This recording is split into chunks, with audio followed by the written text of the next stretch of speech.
First, write down this question. Which there are alkyne and alkenes are given to you, and they are asking which will liberate carbon dioxide when react with oxidative ozone on oxidative ozone which will liberate carbon dioxide. So first we have to see second, third, and fourth. So this is terminal alkyne.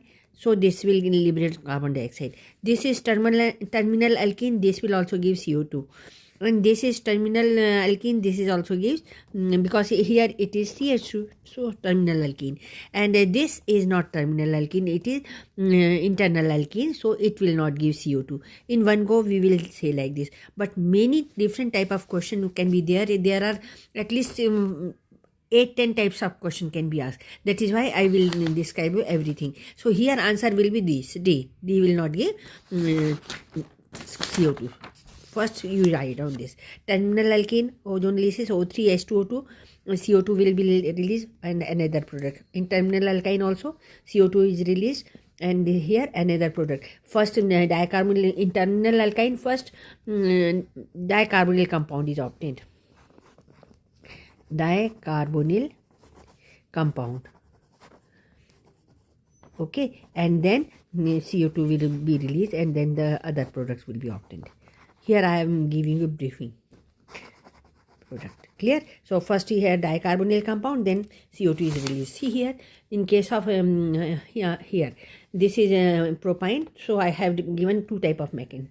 Here first since oxidative cleavage is there, so here it is alpha keto propanoic acid. We can say 1, 2, 3, 2 keto propanoic acid. So CO2 will be lost very easily on heating and will get CH3, COH and CO2.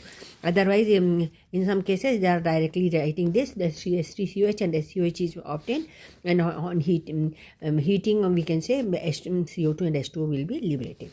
Now in case of second case, CH2 double bond CHPH2, again first ozonide is obtained and then H2O2 is there. So this acid, benzoic acid and formic acid obtained, heating CO2 and H2 is obtained.